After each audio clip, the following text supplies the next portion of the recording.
Hello my dear student, welcome to my channel sermon lecturer. आज का ये video class 10 सामाजिक विज्ञान 2025 बोर्ड एग्जाम के लिए है। आज का ये वीडियो लास्ट तक जरूर देखना। अगर आप भी सामाजिक विज्ञान का पेपर देने वाले हो 2025 बोर्ड एग्जाम में, तो आज का ये वीडियो सबसे ज्यादा इंपॉर्टेंट है। ठीक है, अगर आप मात्र ये 32 टॉपिक जो आज की इस वीडियो में मैं आपको बताने वाला हूं, मात्र ये 32 टॉपिक पढ़ लेते हो ना, तो आप सामाजिक विज्ञान के पेपर में 95% जरूर लाओगे। ठीक है, ऐसा वीडियो आपको पूरे YouTube पर कहीं नहीं मिलेगा। मैंने बहुत सारे बुक, बहुत सारे पेपर, बहुत सारे मॉडल पेपर, क्वेश्चन बैंक सबको देखा है, फिर मैंने ये 32 ऐसे टॉपिक लिया है जो आपके बोर्ड पेपर में 100% आएगा। मतलब बिल्कुल 100% आपके पेपर में ये टॉपिक्स आने वाला है। ठीक है, तो आज का ये वीडियो बहुत ज्यादा इंपॉर्टेंट है। तो क्लास 10 सामाजिक विज्ञान 2025 बोर्ड एग्जाम में अगर टॉपर बनना है तो मात्र ये 32 टॉपिक पढ़ लो और जो पेपर में 100% आएगा। ठीक है, तो वीडियो को लाइक कर देना, शेयर कर देना, चैनल पे ना तो सब्सक्राइब भी कर लेना। ठीक है, और लास्ट तक देखना।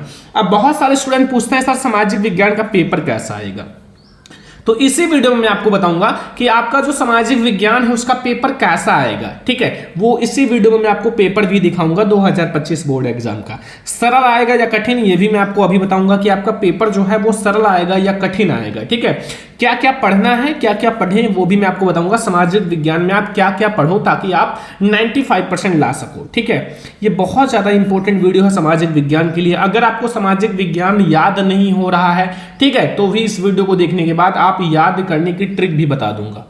मतलब बहुत ज्यादा स्पेशल वीडियो है, पूरा सामाजिक विज्ञान खत्म होने वाला है। ठीक है, शेयर जरूर करना अपने फ्रेंड्स के साथ। देखो, पहले मैं आपको सारा टॉपिक बता देता हूं क्या क्या पढ़ना है। देखो, फर्स्ट नंबर टॉपिक जर्मनी का एकीकरण।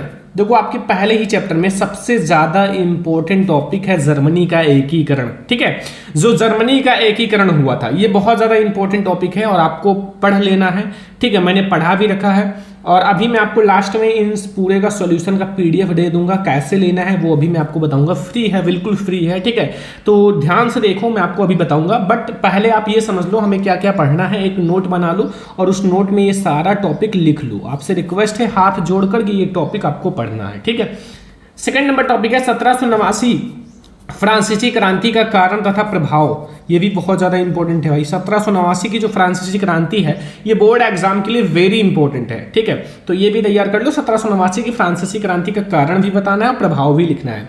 तीसरा नंबर टॉपिक है इटली का एकीकरण। देखो, जर्मनी का एकीकरण और इटली का एकीकरण, ये दो ऐसे टॉपिक हैं जो बोर्ड एग्जाम के लिए वेरी इंपॉर्टेंट है। ये हमारा लॉन्ग में 6 नंबर में आता है, ये 4 नंबर में आता है। ठीक है, तो ये सब ध्यान रखना थोड़ा थोड़ा और नोट बना लो और 5-5, 10-10 क्वेश्चन डेली याद करो। 5-5, 10-10 टॉपिक डेली याद करो। ठीक है, तभी आप अच्छे मार्क्स ला पाओगे। 4 नंबर टॉपिक है महात्मा गांधी जी के सत्याग्रह पर प्रकाश डालिए। महात्मा गांधी जी के जो सत्याग्रह आंदोलन हुआ था उस पर आपको प्रकाश डालना है। ठीक है, महात्मा गांधी जी के सत्याग्रह जो आंदोलन हुआ था उस पर प्रकाश डालना है। ठीक है, मतलब बताना है, व्याख्या करना है। तो ये हमारा हो गया मतलब 4 नंबर टॉपिक। 5 नंबर टॉपिक देखो my dear student, Mahatma Gandhi द्वारा चलाया गया जो असहयोग आंदोलन का कारण तथा अर्थ लिखो। जो महात्मा गांधी के द्वारा बहुत सारे आंदोलन चलाए गए थे। अब यहाँ आपसे बहुत ज्यादा इंपॉर्टेंट जो है वो असहयोग आंदोलन, सत्याग्रह आंदोलन, ये सब बहुत ज्यादा इंपॉर्टेंट है। तो असहयोग आंदोलन आप लोग फटाफट से तैयार कर लो। तो आप लोग असहयोग आंदोलन का अर्थ क्या है और कारण, ये दोनों तैयार कर लो। फिर हमारा 6 नंबर टॉपिक है महामंडी का कारण लिखिए। जो महामंडी हुआ था उसका कारण क्या था, क्यों महामंडी हुआ था, ये भी वेरी इंपॉर्टेंट है। महामंडी का कारण आप लोगों को लिखना है। महामंडी का कारण, देखो महामंडी का कारण बोर्ड एग्जाम में 4 मार्क्स का जरूर आता है। ठीक है, तो ये सारे टॉपिक्स आपको पढ़ना ही पढ़ना है। देखो, अगर आपको टॉपर बनना है, अच्छे मार्क्स लाना है तो मेहनत तो करना पड़ेगा। अगर आज नहीं करोगे तो पेपर नजदीक आएगा तब करोगे। मतलब करना ही करना है, तो आज से ही ना पढ़ लो। मैं आपको इसीलिए तो आज से ही बता रहा हूं कि आप ये टॉपिक पढ़ लो। मैंने साइंस के भी इंपॉर्टेंट टॉपिक बता दिया है, आप लिंक मैं डिस्क्रिप्शन में दे दूंगा या फिर प्लेलिस्ट देख लो। हिंदी का भी बता दिया, इंग्लिश का भी बता दिया है, अब सामाजिक विज्ञान का बता रहे हैं, मैथ का भी बता दूंगा, सारा सब्जेक्ट का बताऊंगा। ठीक है, बस आप लोगों को देखना है, प्लेलिस्ट में बना दिया है, वो देख लेना, चेक कर लेना। ठीक है, 7 नंबर टॉपिक है 19वीं शताब्दी में जो अंतरराष्ट्रीय द्वारा बताए गए 3 प्रकार के प्रवाहों का व्याख्या कीजिए। ये भी बहुत ज़्यादा इंपॉर्टेंट है।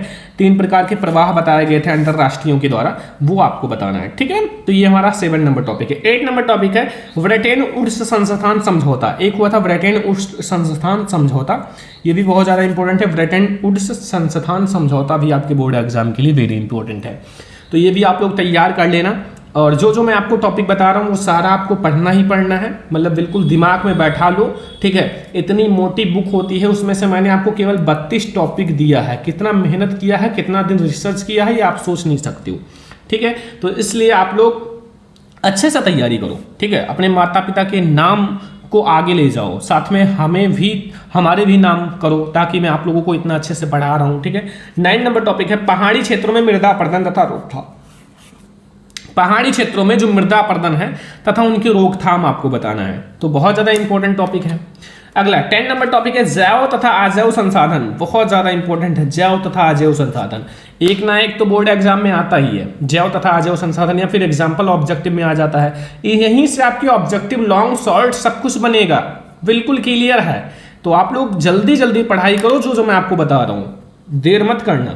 जैव विविधता क्या है, महत्व बताइए। जैव विविधता आपको बताना है, उसका महत्व भी बताना है। जैव विविधता क्या है और उसका महत्व बताना है, ठीक है। तो जैव विविधता आप लोगों को पता होगा और उसका महत्व आप लोगों को लिखना है। पहले आप जैव विविधता के बारे में लिखो, फिर आप हेडिंग डालो महत्व, फिर आप बढ़िया से एक पेज में महत्व लिख दो, बस हो गया 4 नंबर का क्वेश्चन। देखो अब हम लोग देखते हैं अगला टॉपिक। 12 नंबर टॉपिक है मृदा अपरदन क्या है। मृदा अपरदन आपको बताना है कि मृदा अपरदन क्या है, एंड कारण बताना है, कैसे मृदा अपरदन होता है, क्या कारण है वो भी बताना है। तो ये भी बहुत ज्यादा इंपॉर्टेंट है, मृदा अपरदन के कारण बताना है और मृदा अपरदन होता क्या है वो भी आप लोगों को बताना है, ठीक है। ये दोनों चीजें जब आप बताओगे तब आपको फुल मार्क्स मिलेगा। 13 नंबर टॉपिक है 3 राज्यों के नाम जहां काली मृदा पाई जाती है। 3 और फसल भी बताना है, काली मृदा पे कौन सी फसल उगाई जाती है।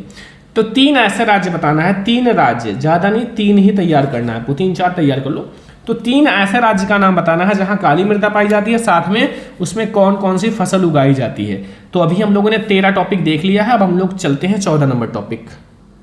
तो माय डियर स्टूडेंट, हमारा 14 नंबर टॉपिक है बहुउद्देशीय परियोजना, बहुउद्देशीय नदी घाटी परियोजना के लाभ और हानि बताना है।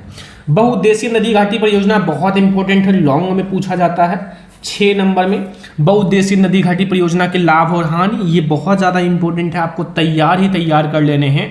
ये सब 100% वाले क्वेश्चन हैं जो बोर्ड एग्जाम में आते हैं। पेपर उठा के देख लो, यहीं से आपके क्वेश्चन आए हैं, आप देख लो एक बार, ठीक है। जो पेपर हो चुका है प्रीवियस ईयर पेपर को आप उठा के देख लो, ठीक है। 16 नंबर टॉपिक है भारतीय कृषि की 3 विशेषताएं लिखिए। जो भारतीय कृषि है उनकी कोई 3 विशेषताएं आपको बताना है, मतलब 3 विशेषताएं। भारतीय कृषि की बहुत सारी विशेषताएं होती हैं, किन्हीं 3 विशेषताओं के बारे में आप बताओ, तो बस आपका 4 नंबर क्लियर हो जाएगा, ठीक है। तो भारतीय कृषि की कोई 3 विशेषताएं आपको बतानी है, बहुत ज़्यादा इंपॉर्टेंट क्वेश्चन है ये। हमारा 6 नंबर का क्वेश्चन है, लॉन्ग क्वेश्चन है कि चावल या फिर धान की खेती के लिए उपयुक्त भौगोलिक परिस्थिति का वर्णन। मतलब जो चावल होता है या फिर धान होता है कि खेती के लिए उपयुक्त जो भौगोलिक परिस्थिति का वर्णन करना है, मतलब कौन कौन सी परिस्थितियां होती हैं चावल या फिर धान की खेती के लिए। तो ये भी आप लोगों को लिखना है क्वेश्चन नंबर 16 में। क्वेश्चन नंबर 17 पे आ जाओ। कृषि की 3 प्रमुख समस्याओं का वर्णन करो, ये भी बहुत ज़्यादा इंपॉर्टेंट है। मतलब कृषि जब आप करते हो तो उनकी कोई 3 समस्याओं का वर्णन करो, मतलब कृषि करते समय आपको कौन कौन सी समस्याओं को देखना पड़ता है, ठीक है। वर्षा की कमी, छोटे खेत का होना, ये सब कृषि के कारण तो ही हैं, समस्या ही तो ही हैं, ठीक है। सिंचाई अच्छे से ना हो, ठीक है। तो ये सब आप समस्या लिख दो, और क्या, कोई ज़्यादा हार्ड नहीं है, पुराने उपकरण का प्रयोग से। चलो अगला 18 नंबर टॉपिक। 18 नंबर टॉपिक कह रहा है परंपरागत तथा गैर परंपरागत स्रोत का वर्णन करो, ये भी वेरी इंपॉर्टेंट है। जो परंपरागत ऊर्जा के स्रोत होते हैं और गैर परंपरागत ऊर्जा के स्रोत होते हैं उनके बारे में आपको बताना है। परंपरागत आपका होता है और एक गैर परंपरागत होता है, ठीक है। 2 होते हैं, परंपरागत और गैर परंपरागत, तो उन दोनों के बारे में आपको बताना है। बहुत ज्यादा इंपॉर्टेंट क्वेश्चन है ये। हमारा 18 टॉपिक हो चुका है, अब हम लोग 19 नंबर टॉपिक की ओर आते हैं। सड़क परिवहन के 3 गुण बताइए। सड़क परिवहन के कोई 3 गुण बताना है। सड़क परिवहन के कोई 3 गुण बताना है, वेरी इंपॉर्टेंट है बोर्ड एग्जाम 2025 के लिए। और जितना क्वेश्चन मैं आपको बता रहा हूं बिल्कुल श्योर है, आपको तैयार करने हैं, इसमें लापरवाही मत करना, ठीक है, वरना पेपर में छोड़ कर आओगे। ऊर्जा के गैर परंपरागत स्रोत का वर्णन करो। अब जो ऊर्जा के गैर परंपरागत स्रोत हैं, किसके द्वारा हम गैर परंपरागत स्रोत के बारे में बताना है। यहाँ तो हमें स्रोत बताना था दोनों का, और यहाँ हमें केवल गैर परंपरागत ज़्यादा इंपॉर्टेंट है। ओके, तो इसलिए आप लोग गैर परंपरागत को और अच्छे से समझ लेना। 21 नंबर टॉपिक है परिवहन तथा संचार के साधन किसी देश की जीवन रेखा क्यों कहे जाते हैं। ये बहुत ज़्यादा इंपॉर्टेंट है 6 नंबर के लिए। देखो, परिवहन तथा संचार के साधन किसी देश की जीवन रेखा क्यों कहे जाते हैं, ये बहुत ज़्यादा इंपॉर्टेंट टॉपिक है। तो आप लोगों को पढ़ना ही पढ़ना है जो टॉपिक मैं आपको बता रहा हूँ। ठीक है, ये सारे टॉपिक बहुत ज़्यादा इंपॉर्टेंट है, इसलिए मैं आपको बता रहा हूँ। अगला टॉपिक माय डियर स्टूडेंट, अगला है हमारा जो गठबंधन, 22 नंबर टॉपिक है गठबंधन सरकार से आप क्या समझते हो। गठबंधन, जैसे गठबंधन का सरकार होता है जब दो आपके जुड़ जाते हैं, दो मतलब जो आपकी पार्टियां होती हैं जब जुड़ जाती हैं तो वही गठबंधन सरकार होता है। ठीक है, गठबंधन सरकार से आप क्या समझते हो वो आपको बताना है। ठीक है, तो ये भी बहुत ज़्यादा इंपॉर्टेंट है 4 नंबर के लिए, मतलब 4 नंबर के लिए तो इंपॉर्टेंट है, ये बहुत ज़्यादा इंपॉर्टेंट है। संघवाद क्या है, इनकी प्रमुख विशेषताओं का वर्णन करो, वेरी इंपॉर्टेंट है भाई। संघवाद क्या है और इनकी जो प्रमुख विशेषताएं हैं उसका वर्णन करना है। ठीक है, प्रमुख विशेषताओं का वर्णन करना है। ठीक है, तो संघवाद की प्रमुख विशेषताओं का वर्णन करो, और संघवाद है क्या वो भी आपको बताना है। तो ये हमारा 4 नंबर की बहुत ज़्यादा इंपॉर्टेंट है। मतलब ये सारे टॉपिक्स आपको सामाजिक विज्ञान का तैयार कर लेना है, बिल्कुल नज़र रखो और तैयार करो। 1992 के संविधान संशोधन से पहले और बाद स्थानीय शासन के 2 अंतर बताइए। 1992 के जो संविधान संशोधन से पहले और बाद के स्थानीय शासन के 2 आपको अंतर बताना है, 2 अंतर। नेक्स्ट क्वेश्चन है 25 नंबर टॉपिक है भारत की विधायिकाओं में महिलाओं के प्रतिनिधित्व की स्थिति क्या है। जो भारत की विधायिका है उसमें जो महिला होती हैं, महिलाओं के प्रतिनिधित्व की स्थिति क्या है, कम है, ज़्यादा है, कैसा है, ये आपको बताना है। ठीक है, तो ये 25 टॉपिक्स हमारे हो चुके हैं और 25 टॉपिक्स आपको समझ में आ भी गया होगा, कोई दिक्कत कोई कंफ्यूजन नहीं होगा। तो अब हम लोग देखते हैं अगला topic 26 number topic my dear student. 26 तो इसमें पूछ रहा है कि बताइए कि भारत की किस प्रकार अभी भी जातिगत असमानताएं पाई जाती हैं। आपको ये बताना है कि भारत में अभी भी किस प्रकार जातिगत असमानताएं पाई जाती हैं, इसके बारे में आपको बताना है। ठीक है, बहुत ज़्यादा इंपॉर्टेंट क्वेश्चन है। ठीक है, तो ये भी बहुत ही ज़्यादा इंपॉर्टेंट क्वेश्चन है बोर्ड एग्जाम 2025 के लिए, तो फटाफट से तैयार करो। और 27 नंबर टॉपिक है लोकतंत्र किस प्रकार उत्तरदायी, जिम्मेवार और वैध सरकार का गठन करता है। जो हमारा लोकतंत्र है ये भी बहुत ज़्यादा इंपॉर्टेंट है, किस प्रकार उत्तरदायी, जिम्मेवार और वैध सरकार का गठन करता है। Very very very important questions हैं, ये सारे आपको तैयार करने हैं, मेहनत करना है और सामाजिक विज्ञान में टॉपर बनना है। ये सारे क्वेश्चंस आप तैयार करो, 32 टॉपिक्स हैं बस, इससे ज़्यादा नहीं है, बस इतना आप तैयार कर सकते हो। 28 नंबर क्वेश्चन है विकास मापने का यूएनडीपी का मापदंड किन पहलुओं में विश्व बैंक से अलग है। विश्व बैंक के मापदंड से अलग है, ये भी बहुत इंपॉर्टेंट क्वेश्चन है। लास्ट में हम लोग चल रहे हैं, बहुत इंपॉर्टेंट क्वेश्चन है ये सब। 29 नंबर है लोकतंत्र के प्रमुख चुनौतियों का वर्णन करो। जो लोकतंत्र है उनके सम्मुख जो प्रमुख चुनौतियां हैं, चुनौतियों के बारे में आपको बताना है, कौन कौन सी चुनौतियां हैं, क्या क्या चीज़ें देखनी पड़ती हैं, ये सब आपको बताना है। लोकतंत्र के जो सामने उनकी चुनौतियां हैं। ठीक है, जैसे आपके सामने जो भी चुनौतियां हैं वैसे लोकतंत्र के सामने भी बहुत सारी चुनौतियां होती हैं। 30 नंबर टॉपिक है संगठित कार्य से आप क्या समझते हो। संगठित, असंगठित, ये 2 कार्य होते हैं। संगठित तैयार करना तो असंगठित भी तैयार कर लेना। ठीक है, उल्टा होगा एक दूसरे के बस, तो संगठित असंगठित दोनों तैयार कर लेना। अंतर भी पूछ सकता है और परिभाषा भी पूछ सकता है। 31 नंबर है वैश्वीकरण से आप क्या समझते हो। वेरी इंपॉर्टेंट है, वैश्वीकरण से आप क्या समझते हो, ये भी टॉपिक आपके बोर्ड एग्जाम के लिए वेरी वेरी वेरी इंपॉर्टेंट है। और लास्ट और 32 नंबर टॉपिक है, मैं आपको बहुत कम समय में सारा चीज़ पढ़ाने वाला हूँ, स्मार्ट तरीके से पढ़ाऊंगा। ठीक है, ये 32 टॉपिक बताने में बहुत सारे लोग आपका 1-2 घंटा ले सकते हैं, बट मैंने 15 मिनट में बता दिया ताकि आप कम समय में ज़्यादा तैयारी करो। ठीक है, अपनी टाइम मत वेस्ट करो, अब जो टाइम बचा है वो दूसरे सब्जेक्ट को दो या फिर इनके आंसर आप लिखो। ठीक है, ऐसे कारकों की चर्चा करें जिसमें उपभोक्ता का शोषण होता है, ये भी बहुत ज़्यादा इंपॉर्टेंट है। तो ये है हमारा 32 ऐसे टॉपिक्स। अगर आप ये 32 में 32 टॉपिक तैयार कर लेते हो, बस 32 में 32, मैं आपको कहता हूँ सामाजिक विज्ञान का 70 का पेपर होता है, आप 70 में 70 लाओगे, लिख कर आओगे, 65 कहीं नहीं जाएगा।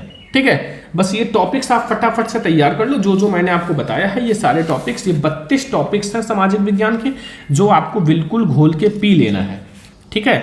और ये आज का हमारा बहुत ज़्यादा इंपॉर्टेंट वीडियो है। अगर आपने साइंस एंड आप साइंस, हिंदी, इंग्लिश इन सब का टॉपिक्स देखना चाहते हो तो आप जाओ प्लेलिस्ट में, साइंस सबका प्लेलिस्ट लग चुका है, वो आप देख सकते हो। तो आज का ये वीडियो कैसा लगा कमेंट बॉक्स में जरूर बताना। इस वीडियो को ज़्यादा से ज़्यादा लाइक, शेयर एंड सब्सक्राइब जरूर करना। चलो फिर मिलते हैं नेक्स्ट इंपॉर्टेंट वीडियो में, तब तक के लिए जय हिंद।